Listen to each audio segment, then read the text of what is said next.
안녕하세요. 보라아빠TV의 보라아빠입니다. 오늘 2019년 7월 8월이고요. 제 다섯 번째 방송입니다. 오늘 코스피 2070선 붕괴됐습니다.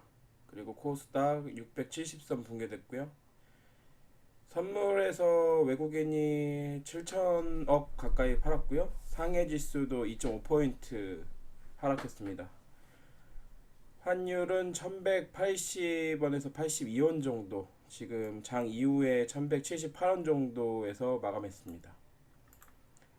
일단 지금 뭐 저는 이렇게 코스피나 코스닥 뭐 2070선, 670선 붕괴됐다는 그런 표현을 하는 걸 좋아하진 않는데요. 제가 이렇게 방송을 해보니까 조금 더 자극적인 말을 해야 사람들이 관심을 가지겠다는 그런 생각이 들어서 저도 사용하게 되는데요. 제가 붕괴된다는 얘기, 이런 좀 자극적인 얘기를 하는 거를 싫어하는 이유 중에 하나는, 결국에는 이 주식이나 이 뭐 선물, 그다음에 뭐 ELW 이런 상품들, 지금 이런 그냥 이제 이거를 다 주식 거래라고 봤을 때 가장 중요한 게 심리인데요. 심리는 사실 평정심을 언제나 유지하는 게 가장 중요하기 때문에 이렇게 붕괴라는 단어를 쓰는 것조차 별로 좋아하지 않는 겁니다. 뭐 그냥 좀 떨어진 거라고 생각하시면 되겠죠. 그리고 떨어진다는 게 꼭 나쁜 것만은 아니라는 거 알아두시기 바랍니다. 일단 제가 지금 말씀드리는 거는 이제 차트를 보면서 좀 말씀드릴 건데요. 지금 제가 이렇게 오늘 시작부터 지수 관련돼서 이야기한 이유는 좀 의미 있는 지금 변동이 있었기 때문에 좀 유의하셔야 될 것 같아서 먼저 이렇게 다른 시작을 했습니다. 지수 보시면은 오늘 제가 그 네 번째 방송에서 말씀드렸던 게 지금 오늘 나왔습니다. 제가 유의해야 된다고 했던 게, 지금 볼린저 밴드를 아래로 깨고 가는 경우에는 아래로 내려가는 이제 신호다 라고 말씀드렸고, 그렇게 됐을 경우에 결국에는 1985 전 저점이죠. 저 이 앞에 있죠. 그 다음에 지금 여기 2016, 당연히 이쪽에 대한 테스트가 나올 수 있다, 아래쪽에 대해서 방향성에 대해서 말씀드렸는데, 오늘 아주 생각보다 큰 폭의 하락이 나오면서 볼린저 밴드 하단을 뚫고 내려왔습니다. 뭐 간단하게 이거는 뭐 신호라고 보시면 되고요. 여기서부터 지금 어디까지 하락하냐? 2000 초반, 1900 후반까지 하락 가능성이 높아졌다는 신호입니다. 여기에서는 일단은 그걸 염두에 두고 매수보다는 지금 가지고 계신 것 중에 보유 비중을 줄일 수 있는 거는 줄이시고, 그다음에 신규 매수는 자제하시는 편이 좋다고 생각됩니다. 이거에 대해서 이 급락한 이유는, 지금 이제 어쨌든 하락 방향으로 잡는 이유는 계속 말씀드렸지만, 지금 일본 경제 보복 관련돼서 지수가 눌릴 수밖에 없는 상황이라는 거 꼭 인식하시고 거래에 임하시기 바라고요. 지금 지수 코스피 그렇고요. 코스닥 같은 경우에도 지금 보시면 코스닥은 더 많이 떨어졌죠. 코스닥은 그림이 더 좋지 않고 경사가 굉장히 가파릅니다. 당연히 이거에 대해서 더 대응을 하셔야 될 것 같고요. 지금 바로 전 저점인 648선 멀지 않았고요.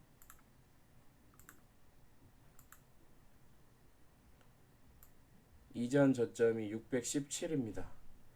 617까지도 열어둬야 되는 상황이 올 수 있다고 염두에 두시고 거래에 임하시기 바라고요.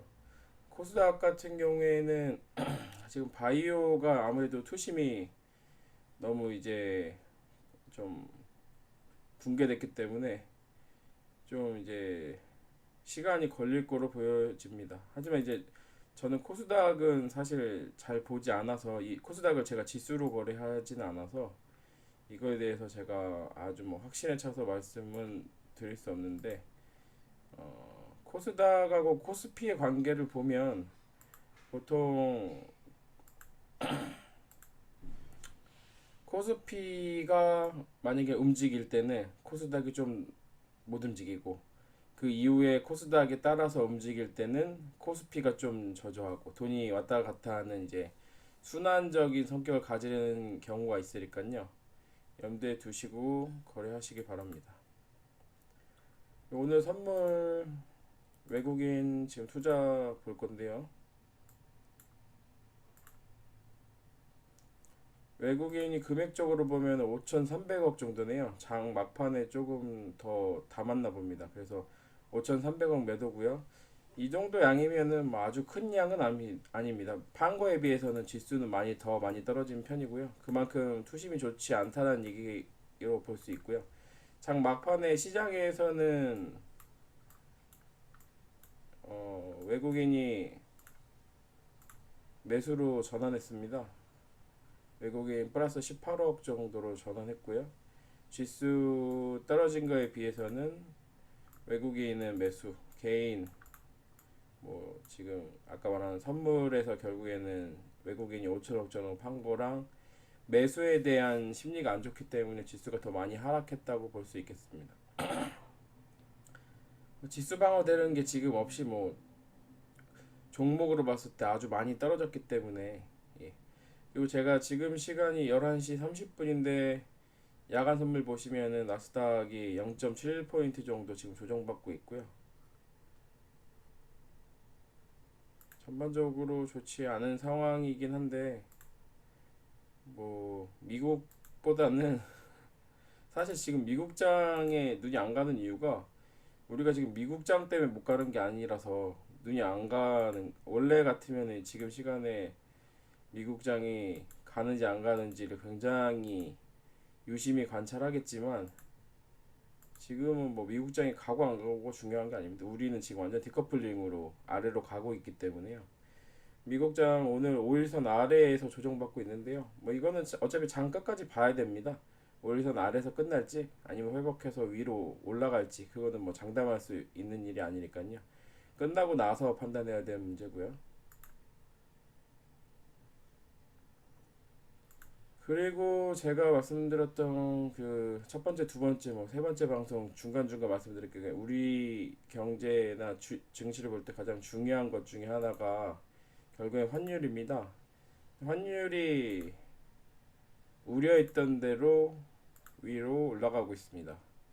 결국에는 제가 바로 전날 말씀드렸던 이 선에서 지금 위로 올라가면서, 다행히도 뭐 아래 꼬리 위에 꼬리를 좀 만들어주면서 약간 뭐그 장 마감보다는 조금 떨어져 주긴 했는데, 일단 방향 자체를 보시면 지금 5일선이 21선을 뚫고 캔들들이 21선 위에 그리고 61선 위에까지 지금 올라간 상태라고 보시면, 우리나라 펀더멘탈이 얼마나 지금 좋지 않게 평가되고 있는지에 대해서 판단하셔야 되고요. 이 선이 결국에는 만약에 볼린저 밴드 상단, 결국엔 이전 고점이 90원. 근데 이제 90원에 관련돼서 이게 지금 아주 안 좋은 상황에서 90원에 갔었기 때문에, 여기까지는 지금 여기까지 간다 그러면은 지수가 많이 떨어질 가능성이 있습니다.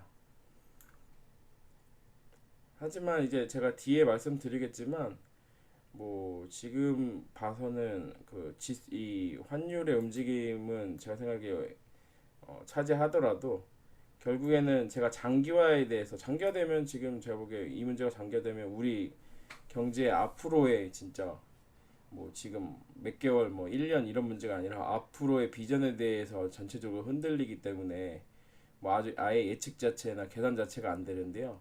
그거에 대해서 우려했지만 그렇게 되지 않을 가능성이 워낙 지금 이제 계산해 봤을 때는, 예측해 봤을 때는 높기 때문에 우려하시진 않아도 될 것 같습니다. 근데 환율이 어디까지 갈지는 시간에 대한 이제 지금 이 사태가 어느 정도까지 갈 거냐.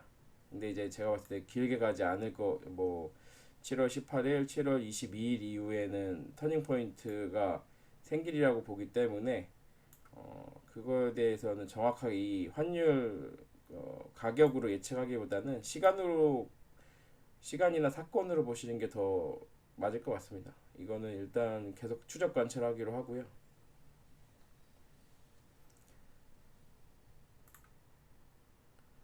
지금 제가 원래 그 네 번째 방송, 지금 다섯 번째 방송인데요. 네 번째 방송 말미에 남북 경협주 북미 정상회담 관련돼서 이제 방송을 하겠다, 계속 일본만 방송을 하니까요 라고 그 예고를 해드렸는데, 오늘 남북 경협주가 엄청 많이 하락했습니다. 이제 제가 그 하락에 관한 그 가능성 때문에 방송을 하겠다고 한 거였는데, 먼저 하락을 해버려서 조금 제가 이게 그거에 대한 얘기를 먼저 드렸어야 되는데 그러지 못해서 이제 지금 조금 약간 동력을 잃은 상태고요. 뭐 그거 관련돼서는 제가 생각하기에 지금 기회가 될 때 방송을 해드리기로 하고 내용을 좀 말씀드리기로 하고, 그리고 이거 관련돼서 결국 일본 경제보복 관련돼서 계속 지금 좀 파헤쳐서 이게 지금 어떻게 갈 거다 된 것에서 더 정확하고 더 심도 깊게 논의하고 얘기하는 게 더 중요할 것 같아서, 그리고 청취자분이 또 물어보신 게 있거든요. 저도 이제 그거 관련돼서 원래 코멘트를 달려고 돼 있었는데 또 물어보셔서 그거 관련돼서도 추가로 말씀드리겠습니다. 일단 어저께 내용하고 연결이 되는데요. 제가 지금 이 제목으로 잡은 일본 경제보복 언제까지 계속될 건가, 그 아베의 내심을 알면, 그러니까 제가 어저께 방송이 동기에 대해서 알면 그 어떤 고의를 지금 가지고 있는가, 뭐 이런 거 관련돼서, 그러면 이게 지금 장기화냐 단기적으로 끝날 거냐 어떤 목적이냐 이렇게 했을 때, 결국에는 아베가 한국 정부에 대한 압박, 일본 참여연 선고 활용, 이 정도의 그 가능성이 워낙 높기 때문에 장기로 가지 않을 거다라는 결론이었습니다. 그거 관련돼서 더 제가 이제 아베와 트럼프의 차이점, 결국엔 트럼프가 중국과의 전쟁에 관련돼서 길게 장기적으로 끌고 갈 수도 있는 이유는, 미국은 세계 유일의 초강대국이죠. G1이죠. G2라고 뭐 중국하고 우리가 표현하긴 하지만, 제가 보기에는 뭐 그 지금 겉으로 보이는 것과는 차이가 큽니다. 이게 G1이 초강대국이고, 그렇기 때문에 트럼프 사실 아니라 어떤 미국의 대통령이라도 사실 미국이 관철시키고자 하면 관철시킬 수 있었겠지만, 그런 패러다임을 가지고 있지 않았죠, 지금까지 미국 대통령들은. 하지만 트럼프는 그런 패러다임을 가지고 됐고, 지금 미국의 힘을 적정하게 잘 사용할 줄 알고 현실에 대해서 파악하고 있는 걸로 보여집니다. 트럼프가 옳다라는 게 아니라, 트럼프가 미국의 힘을 100%, 120% 활용할 수 있는 대통령이라는 점에 대해서는 우리가 부정할 수 없다는 얘기죠. 그럼 반대로 아베 일본은 미국 같은 초강대국이 아니죠. 결국에는 아베가 가지고 이제 드라이브 거는 정책을 투영시킬 수 있는 힘의 차이는 뭐 하늘과 땅 차이라고 보면 됩니다. 왜 그러냐면, 일본이 뭐 세계에서 어느 정도의 입지를 가지고 있는 국가라고 하더라도, 지금 미국이 지금 가지고 있는 관철시킬 수 있는 힘과 일본의 힘은 비교 자체가 좀 어렵다고 보는 겁니다. 그러니까 강한 나라고 힘이 있는 나라고 돈이 있는 나라고 뭐 이럴 수 있겠지만, 미국과는 비교가 안 되는 거죠. 그 이유는 뭐 일본이 일단 당장 눈치 봐야 되는 나라가 미국만 있는 게 아니지 않습니까? 러시아한테도 눈치 봐야 되고 중국한테도 눈치 봐야 되고, 뭐 하물며 우리나라한테도 지금 제가 봤을 때는 뭐 지금 뭐 힘을 보여주려고 하지만 여의치 않지 않습니까? 그러니까 이런 다자간의 국가 간을 가지고 있는 그 안에 들어가 있는 일개 어느 정도의 잘 사는 나라에 불과한 거죠. 아베가 그런 차이점에 대해서 제가 생각에 모르지 않으리라고 생각하고요.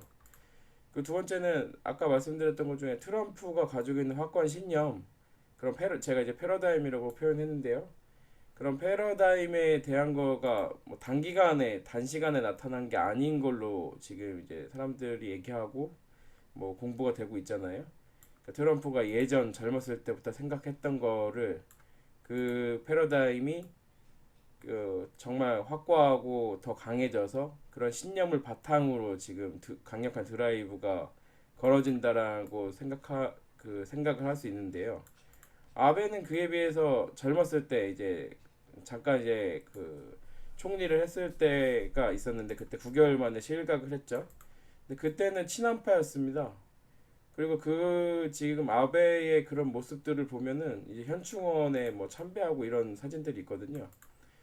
그럼 그 이후에 지금 돌아온 아베가 달라진 건 자신의 확고한 신념이나 이런 게 변해서가 아니라 자신의 정치적인 입지를 강화시키고 결국에는 정권을 확보하기 위해서 정권을 자기가 총리가 되기 위해서 지금 이런 그 보수 강경 이런 걸 이용하는 거지 강력한 확고한 신념을 가지고 있지 않다라고 보여지거든요.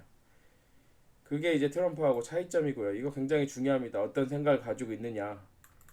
그 세 번째는 정당성의 결여. 뭐 이거는 우리나라 국민들이라면 다 알겠죠.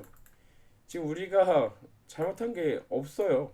아무리 생각을 해도 지금 경제적으로 이렇게 힘 있는 일본이 우리에게 지금 강력하게 압박을 가하니까 정말 뭐 이거 어떻게 해야 되나 이런 지금 감정이 들지만 화도 나고 그 뭐 지금 그 일본 불매 운동, 일본 제품 불매 운동 하는 거 저는 충분히 저도 이해가 가고 저도 하고 싶습니다. 근데 이제 그렇게 보면은 아베가 정당성을 결여된 부분이 결국에는 이게 아무리 일본인이나 누구라고 하더라도 어떤 이제 장기화되고 지금 중재 노력이 생기고 막 이랬을 때 조금 보면 알거든요. 정당성이 결여돼 있다. 얘네가 지금 무리한 요구를 하는구나.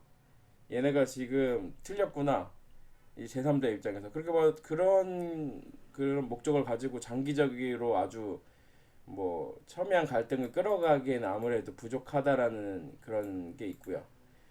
이제 그게 이제 결국에는 트럼프가 중국에 관해서 강력하게 얘기하는 이제 뭐 중국이 미국의 부를 뺏었다. 미국의 러스트벨트가 결국에는 중국의 제조업으로 인해서 망했다. 이런 부분에 대해서 제가 보기에 뭐 그게 옳다 그르다를 떠나서 정당성이 없어 보이진 않거든요. 그러니까 제가 말하는 건 완전히 결여되지 않았다는 거죠. 논란의 여지가 있다라는 거죠. 근데 이거 지금 아베가 지금 이 드라이브 거는 거는 조금만 보면 정당성이 결여되어 있다는 걸 알 수 있기 때문에 장기적으로 끌고 갈 수 없다고 생각합니다. 그래서 이런 세 가지 차이점을 보면 결국에는 아베가 이용하려는 건 결국에는 자신의 정치적인 지지율을 올리기 위해서 참여 선거에 활용하는 그런 가능성이 높다고 보고요. 그러면은 참여 선거 7월 21일이더라고요. 22일인 줄 알았는데 그 이후에는 이제 점점 그 태세를 전환해서 이제 이런 일본의 경제 보복이 좀 완화되는 쪽으로 가고 결국엔 해결된다고 생각을 합니다. 그래야지만 일본도 우리나라도 더 발전할 수 있는 방향으로 가는 거기 때문에요. 장기화될 가능성은 아주 적어졌습니다. 이제 저도 속속들이 보다 보니까요. 지금 중간에 제가 지금 새로운 뉴스들을 체크를 해보면 이거 관련돼서 이제 지금 제가 원래는 지금 아베와 트럼프의 차이 그래서 이제 결국에는 장기적으로 끌고 가기 힘들다 이 결론을 다시 또 새로운 논거를 바탕으로 제가 끌어들인 이유 중에 하나가 지금 새로운 뉴스들이 아주 많이 나오고 있습니다. 지금 이게 결국에는 기업이나 주식 관련된 내용이기도 하고요. 일단 한일 양자 협의 뭐 5일에 뭐 협의를 신청했다고 했는데 그 산업부에서요. 산자부에서 산자부인가요? 산업부인가요? 근데 이제 저는 그 내용은 모르고 있었는데 지금 이제 양자 협의에 관련돼서 일본 경제 산업성에서 이제 그 회신이 있었다라고 해서 뉴스가 나오면서 저도 알게 됐는데요. 이거 관련돼서는 지금 보시면 이 뉴스는 지금 그 양자 협의에 관련돼서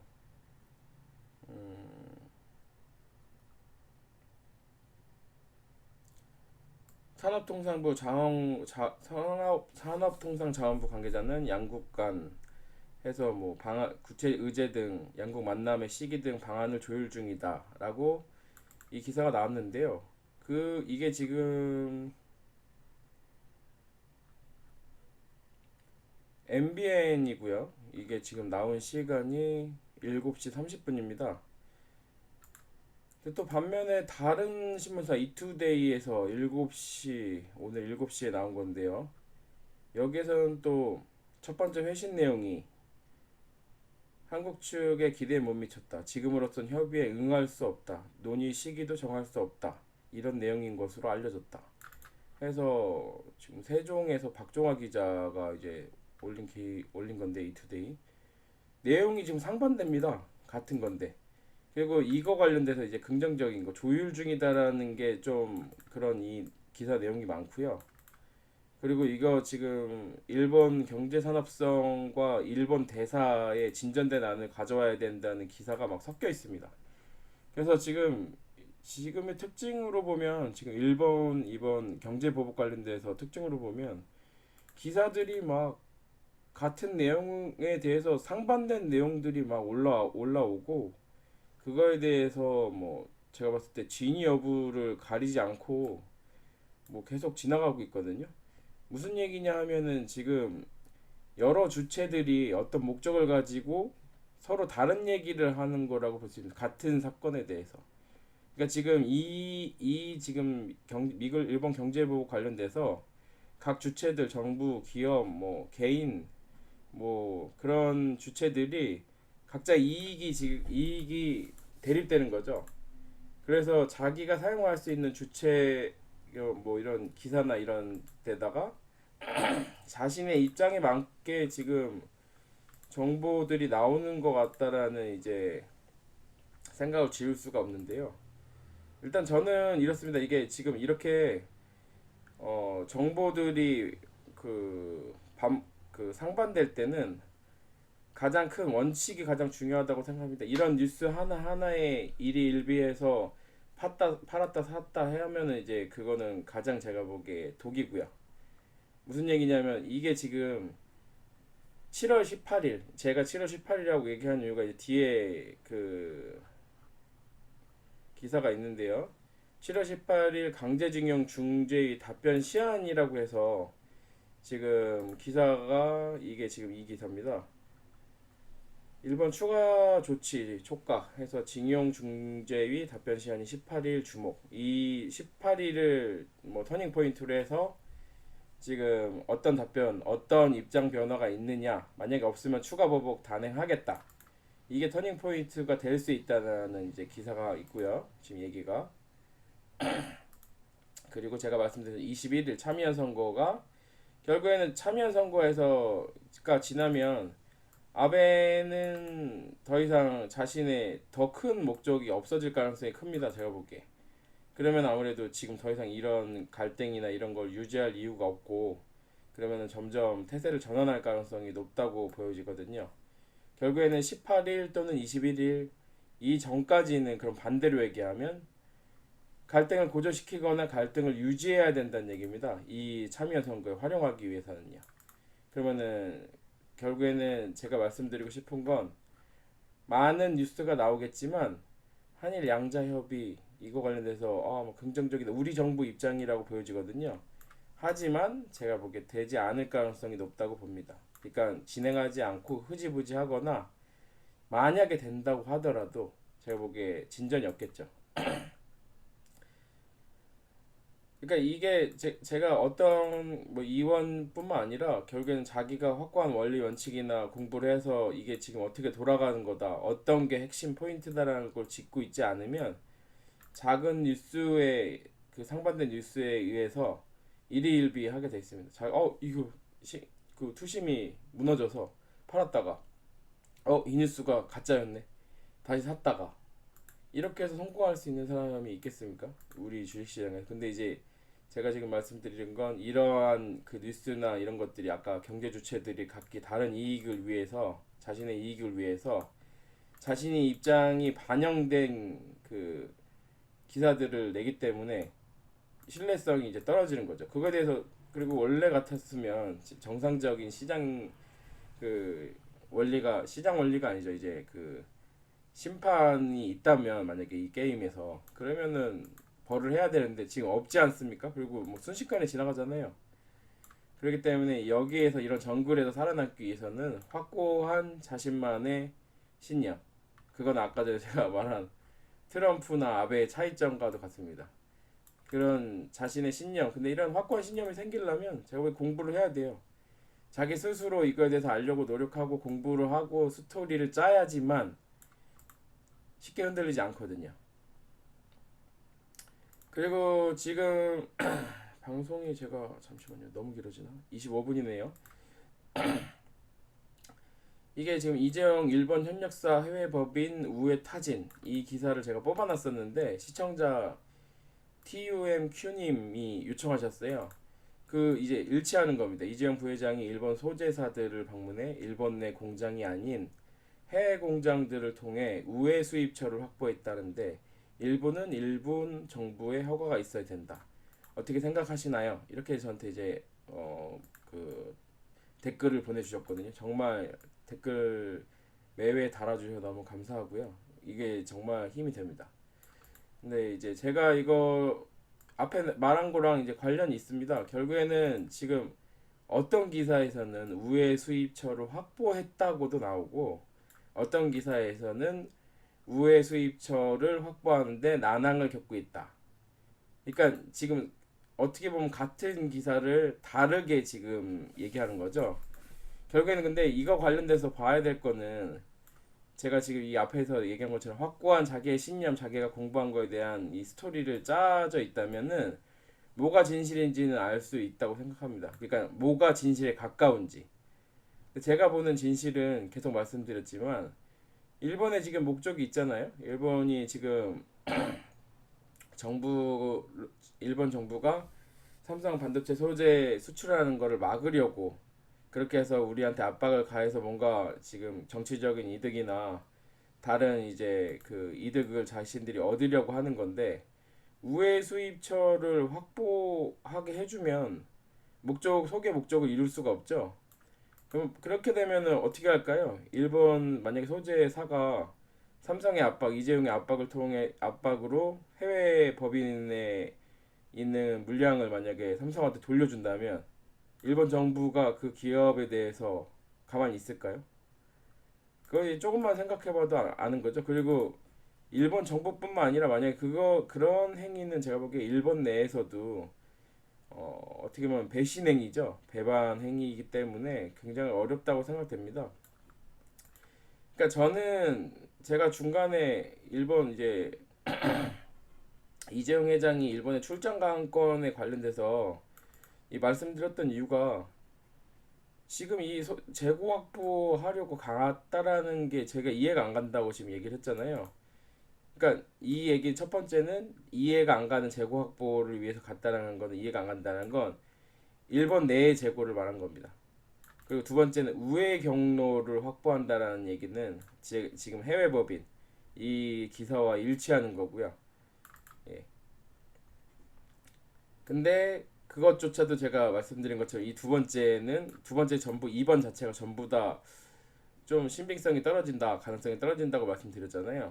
그렇다면 지금 이재용 회장이 자신의 그런 동선을 숨기면서 그 뭔가 이제 움직이는 이유 중에 하나는 결국엔 중재 역할이라고 보여져요. 저는 이게 중재 역할을 해서 당장에 근데 하지만 제가 생각했을 때 8월 22일 전 8월 아니 7월 21일 전 그 참여 선거 전에 해결하는 건 어려워요. 아베는 거기까지 유지해야 됩니다. 제가 보기에. 하지만 그 이후에 빠른 속도로 해결을 해서 문제 해결을 하기 위해서는 사전에 정지 자국이 필요하기 때문에 물밑에서 움직이는 걸로 보여지고요. 그리고 상황도 계속 알아보겠죠.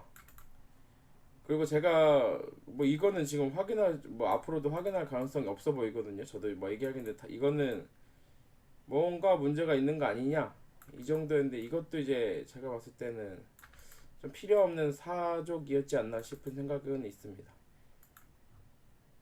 그래서 제가 지금 보면은 이거 관련돼서 지금 답변이 됐을지 모르겠네요. 저는 제가 생각하기에는 우회 수입처 확보는 어렵고, 예, 정부의 허가가 있어야 된다는 거기 때문에, 예, 그리고 정부의 허가가 만약에 허가가 나지도 않겠지만 얘네들이 일부러, 만약에 일부러가 아니라 그 해외 법인 거 물량을 삼성에 돌렸다가는 그 회사는 절단 납니다.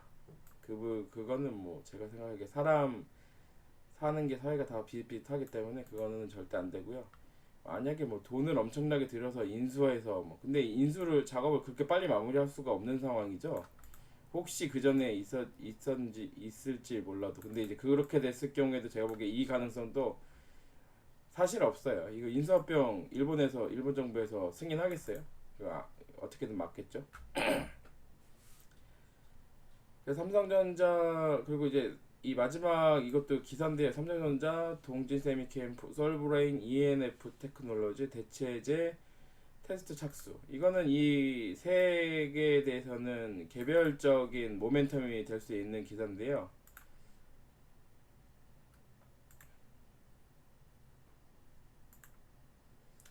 기사 내용 중간에 나와 있습니다. 이제 뭐 지금 물량 이슈로 대체제 찾기도 난항이고 뭐 이렇게 돼 있는데, 여기에서 중요한 건 지금 이 내용 자체는 뭐 어렵다 뭐 이런 거예요. 근데 나쁘지 않은 재료인 건, 삼성전자는 내부적으로 일본산 소재가 소진되는 비상 상황에 대비해 동진세미캠, 솔브레인, ENF 테크놀로지 등 국내 업체로부터 대체제를 찾으려고 테스트에 착수했다. 하지만 반도체 공정 특성상 특정 소재를 변경했을 때 완제품에서 동일한 특성이 나오는지 품질 테스트를 하는 데만도 40에서 50일이 소요된다. 이게 지금 안 된다, 어렵다는 내용이긴 한데 40에서 50일이나 걸리고, 하지만 지금 테스트를 한다는 거는 앞으로에 대해서 기대감이 생기는 내용이죠. 테스트도 못할 수도 있다고 지금 이제 예상을 했는데, 테스트를 어떤 제품인지 나오진 않았지만 테스트에 착수했다라는 거는 앞으로 지금 가능성이 생긴 겁니다. 진짜 현실화되고 있는 거죠. 이거에 관련돼서. 여기 지금 보면은 박소영 기자고요. 이 언론 주체도 꼭 보는 게 중요합니다. 왜 그러면은 이게 진짜 어느 정도 신빙성이 있는지, 다음에 다른 그 이슈 관련돼서도 이 지금 그 신문사가 신빙성이 있는 거를 내보내는지에 대해서 이제 알 수 있잖아요. 머니투데이입니다. 박소영 기자.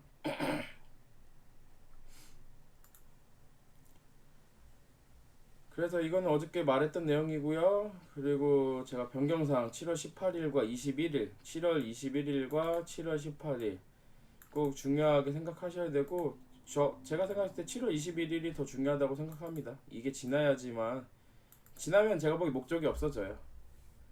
물론 이렇게 단정 짓는 게 굉장히 위험하지만요. 여기에서 제가 보기에 원칙을 세우자면 7월 21일까지는, 적어도 이 앞날까지는 어느 정도 안정성이 있다. 이 관련돼서 막 갑자기 막 이 사건이 바뀌고 이럴 가능성이 좀 적다라는 판단하에 나오는 기사들, 재료들을 판단해야 된다는 거죠. 이런 기준이 없으면은 왔다리 갔다리 합니다.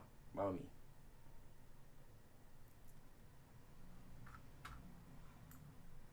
제가 지금 이거 다 짚어드렸고,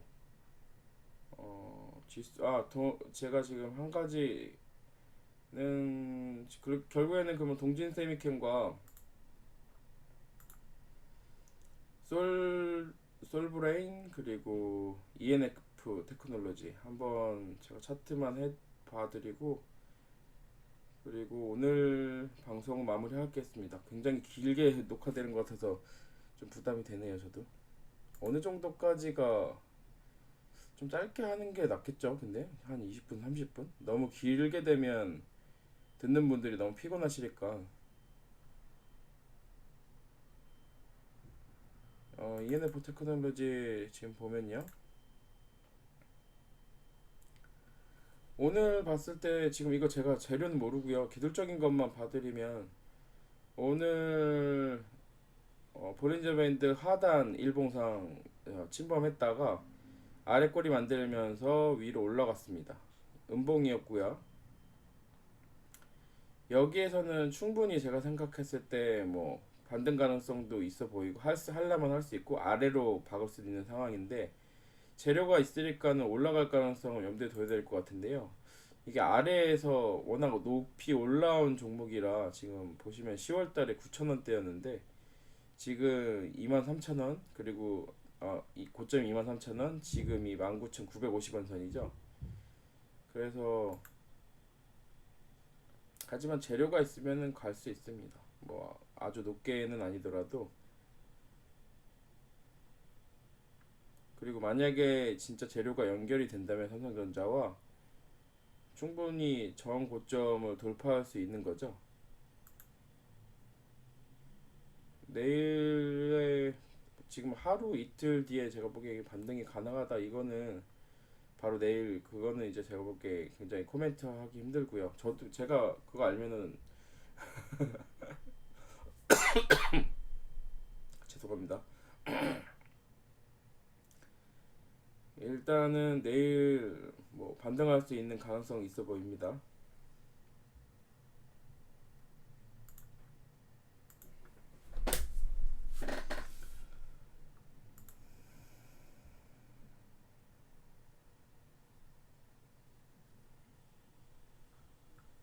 그리고 동진세미캠이고요. 동진세미캠과 후성은 제가 첫 번째 방송인가 두 번째 방송에서 말씀드린 것처럼 저는 이제 대량으로 보유하고 있습니다. 지금 제가 산 날이 첫 번째 날, 그 다음에 두 번째 날 이렇게 많이 담았고요. 지금 상태에서는 계속 홀드하고 있는 상태고요. 지금 어제 뭐 그림 나쁘지 않았습니다. 일단 볼리저 밴드 위에서 놀고 있기 때문에 위에 꼬리 뭐 이 정도 생기는 거는 뭐 기술적으로 문제 없고요. 그리고 거래량 계속 동반하고 있는 점 계속 중요하고요. 뭐 좋은 모습이고요. 하지만 제가 보기에 이렇게 좋은 모습 보이다가도 만약에 뭐 긴 장대 음봉 나온다, 매도 신호 나온다면 망설이지 말고 차익 실현하고 나오는 게 낫습니다. 5일선 침범하는 긴 장대 음봉 나온다면 위에서 그런 신호 나오지 않고 모멘텀 손상 없다면 계속 홀드 하시는 게 맞습니다. 신호 나올 때까지요.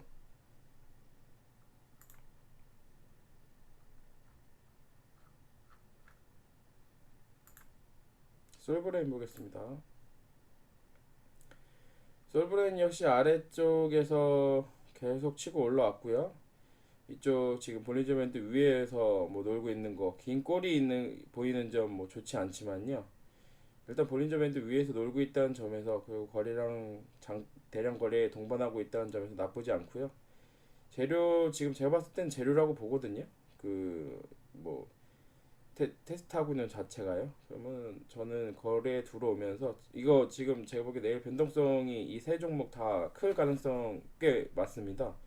아래를 흔들었다가 다시 회복하고 뭐 하면서 상승하고 뭐 이런 가능성이 있기 때문에 하지만 훼손하면서 끝나지 않는다면 매도 신호 나오지 않는다면 계속 두고 보면서 지켜보면서 홀드하는 게 맞습니다. 그리고 만약에 제가 생각했을 때 지금 신규 매수 관점에서 보시는 분들이라면 신규 매수도 단기간에 가능하다고 생각합니다. 세 종목 다요. 근데 뭐 어차피 투자는 본인이 판단하는 겁니다. 저는 제 의견을 드리는 거고요. 저는 뭐 이걸 지금 업으로 하는 사람도 아니고 이거 관련돼서 저는 제 의견을 말씀드리는 거니까 참고하셔서 거래하시고요. 제가 시간적 제한을 둔 건 아까 말씀드린 것처럼 7월 21일 참의원 선거 전 혹은 좀 더 짧게 잡으면 7월 18일 그때 이제 만약에 전형적인 자세가 나올 수도 있으니까 우리 쪽에서요. 그러면은 아무래도 조금 모멘텀이 약화될 수 있거든요. 이런 종목들은요. 봉합되는 것 같으면은 약화될 가능성이 있으니까요. 그렇게 보면은 이제 짧은 기간 이번 주와 다음 주 날짜 한번 볼까요? 18일 목요일이죠. 다음 주 17일, 뭐 18일 한 일주 정도 거래일로 1, 2, 3, 4, 5, 6 6일 정도 사이에 거래하신다고 생각하시고 신규 매수도 가능한 시점이라고 생각됩니다. 모멘텀 살아 있으니까요. 훼손되지 않는다면 아래쪽에서 매수해서 홀드하시는 전략 유효하다고 생각됩니다.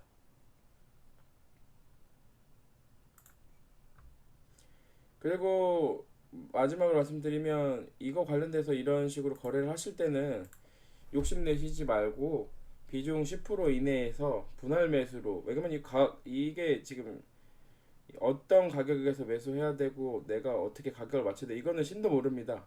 가장 좋은 방법은 분할 매수입니다. 분할 매수 비중 지키시고, 그러니까 욕심을 안 부리면 시장에서 도태되지 않거든요. 계속적으로 거래하시고, 그래서 이제 진짜 수익 많이 내시고 전문가급이 되시려면 계속적으로 거래를 하시면서 공부를 하셔야 됩니다.